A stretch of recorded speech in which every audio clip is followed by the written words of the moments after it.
is under the horizon. Yeah, it's just cold. That's a really cold Saturn. This Saturn is really strong Saturn. Saturn rules Capricorn. It's still got some sun on it. It's a powerful Saturn. It's not. I wouldn't look at this as necessarily a malefic Saturn here, but that Pluto. I mean, you still got the Pluto there. Now, one question. Here's what I think. Robert, one question. If in an election, who's the ascendant? Who's the descendant? I look at it as more of a condition or a state versus a party. I would say perhaps if we're going to ascribe a meaning, I would say the ascendant would be the party in power. And the descendant, that's what I was thinking. Or you could look at government and people, the rulers and who they rule. Well, I could tell you right now, with Pluto in the 7th house, there could be some relationships that are going to end over this election. Pluto and Saturn, yeah. If you're a lawyer, you're loving this election. You're already planning your vacation. Yeah, taking your wife to Europe for a month, or your mistress, whichever one you're tied to at that point in time. What do you think of Neptune on the midheaven? To me, that's dicey, man.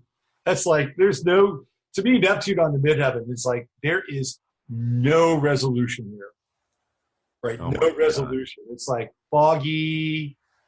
This doesn't bode well.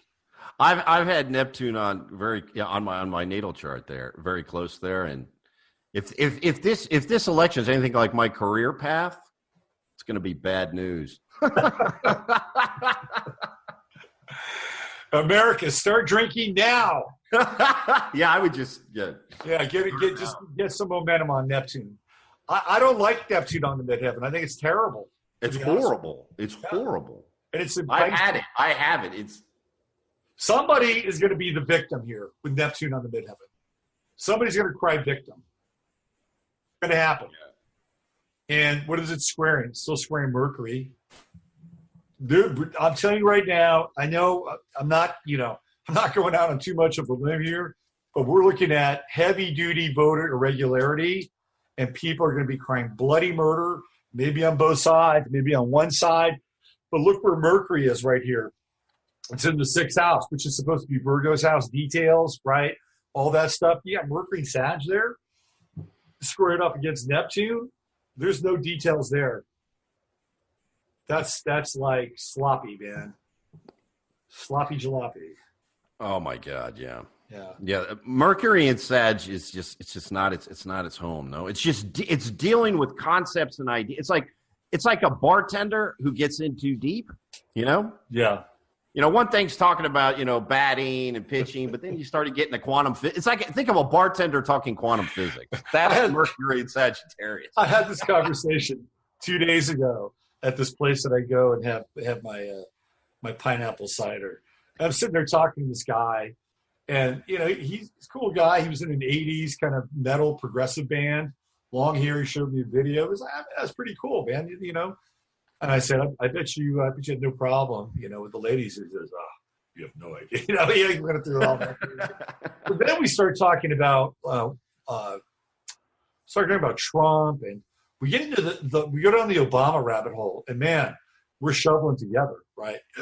Yeah, we go down all these different, it's like we're cool, and all of a sudden, I pop in. Yeah, the only thing I do differently is I'd have a different ally in the Middle East besides Israel. He's like, what? So this is like your conversation, and we're like, piling on Obama together. And then all of a sudden I throw this hand grenade in the room. And he's like, why would you do that? Well, who would your allies be? I said, real simple. It'd be Syria and Iran. He's like, we say, well, why? I said, because there's more Christians in Syria than any other country in the Middle East, except maybe Lebanon. But I bet you it's still more in Syria. And who's got the most resources? Who's got the most oil, the most gas? Right. Exactly. Do what's good for us. Right. I'm making friends with the Syrians, and I'm making friends with the Iranians. And absolutely. He could not follow that logic. Could not follow it.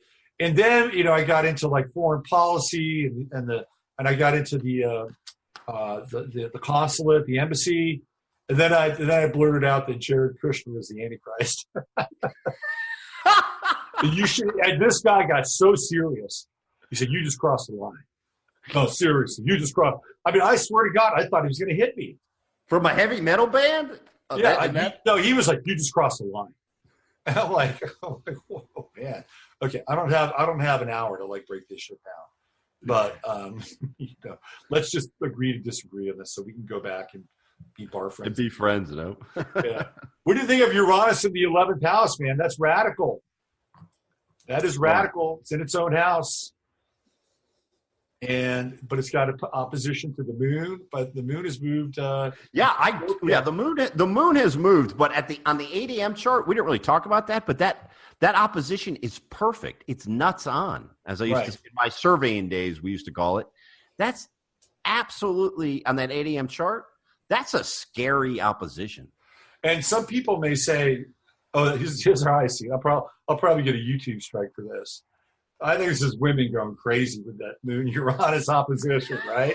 Oh, no. I'm staying away from that one. Yeah. I don't want to put any strikes on my film. Well, it's women. Come on now. Uranus is opposing the moon. It's like, it's a crazy moon. And by the way, that is a disseminating moon. It's a balsamic moon. It is not a new moon. That is death. That is letting go. Somebody's going to get fucking butthurt in this election. But by the way, the new moon should be... by it's a couple hours from there. Wouldn't it be about 8 hours? You'll have 8 hours. It would be sometime the next day. Interesting. But I would say that by 8 p.m. Eastern, that'll make it 5 p.m. on the West Coast. Even if you get to like 9, 10 p.m., you're at like, 7 o'clock, the polls are done, the votes are in, and that's when all the cheating begins, right? So, we'll see what happens, but I feel like somebody's going to be butthurt. And then the next day, that true node goes into Cancer, and then the south node goes into Capricorn. And that's when I believe we begin to see the fall of these Capricornian structures and forces that culminate in 2020. So. Right. And that node there is very interesting place for that node. Yeah. Hey, listen, I got to wrap this up. And get on the road. But this has been great, Robert, connecting with you. We've got to do this more often. Yeah, this was a lot of fun. We should definitely do it again, man. I had a great time. And thanks again for your inspiration to getting the film done. How many years ago was it? A long time ago. But, hey, whatever I could do, to move the chains, man. That's what I'm here for. So, excellent. Well, listen, you take good care. And have a great night, man. Go find Robert over on YouTube with his 21 Faces of God. And this is Robert Phoenix signing out.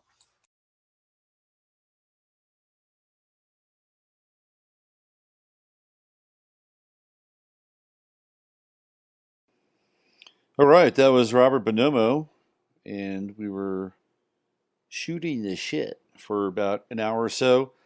My voice was wiped out from yesterday. Man, did my show.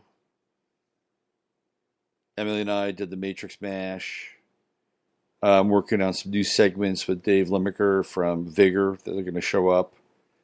And, of course, yesterday's piece, which you just heard with Robert. Listening to my voice on that video, it's like,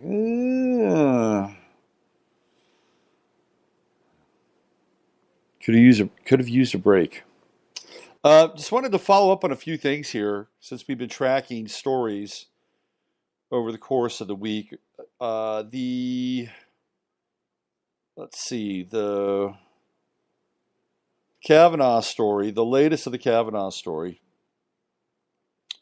is that a classmate of his has come out and supported him and basically said that these little parties they had were free-for-alls. But there's more about this Christine Blasey than meets the eye. I mean, obviously we talked about her connections with Emily and I did with the MK Ultra stuff and and her father, who's the CIA banker and working with Frederick Melgis, over at Stanford. Well, Alex Jones is still putting stuff out. And he has a new post over at InfoWars about Blassie. And let's see what we have here. Christine Blassie Ford's high school yearbooks, which are filled with references to drunken, promiscuous parties, where the attendees were not able to remember what happened, have been scrubbed from the internet. The Cult of the First Amendment blog was able to save copies of yearbooks before they disappeared. Christine Blassie Ford claims that Judge Brett Kavanaugh physically and sexually assaulted her during a party in the 80s. When she was 15 and Kavanaugh was 17, although two other people Ford claims were present when the assault happened, have denied that it ever happened. Ford's yearbooks, which cover her sophomore, junior, and senior years, the exact time frame when she claims the assault happened, portray a debauched environment of constant binge drinking and partying. Lastly, this is from the yearbook, one cannot fail to mention the climax of the junior social scene, the party, reads one passage, striving to extend our educational experiences beyond the confines of the classroom. We played such intellectually stimulating games as quarters, Mexican dice, and everyone's favorite pass out, which usually resulted from the aforementioned tube. Another passage emphasizes how loss of consciousness at such parties meant that attendees only retained hazy memories of them. This is right up the MK Ultra alley, where essentially women and men lose their consciousness and they become somebody or something else. There's a program that takes over. But there were always parties to celebrate any occasion, reads one passage, although these parties are no doubt unforgettable. They are only a memory lapse for most, since loss of consciousness is often an integral part of the party scene. That's from the yearbook. The passage from Chrissy Blassie's senior year also describes how the girls would act as sexual predators towards younger boys. Other seniors prefer to expand their horizons and date younger men, usually sophomores, who could bring the vitality and freshness of innocence to a relationship. Thank God. Another passage discusses a girl named Martha reportedly throwing parties, one of which was attended by a male erotic dancer in a gold G-string. Several passages discuss drunken cake parties while parents were away, cast parties, prom parties, post-game parties, pool parties, slumber parties, senior parties, junior parties. Wherever you look, there were parties. States one yearbook from 1982. Another entry describes the rampant promiscuity that took place during Ford's time at Holton Arms, including one description of how Anne, redacted last name, and friends picked up some men who passed out in their apartment.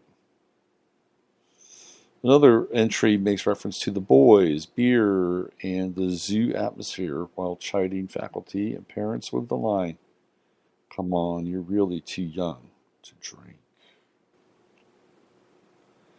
So there's a lot going on here. The yearbooks appear to have been mysteriously scrubbed from the web on Monday, September 17th. But apparently, this website, the Cult of the First Amendment, actually has the dirt, the stuff. Apparently, Blassie's also connected to a company that has a big investment, I think, to the manufacturer of the abortion pill. I think she's a lobbyist or has some kind of financial connection to that company, which is an interesting aside because theoretically Brett Kavanaugh is going to vote on abortion and making Roe v. Wade illegal. I don't think that's ever going to happen, by the way. I just don't think that's going to happen. I don't think that's ever going to get before the Supreme Court again.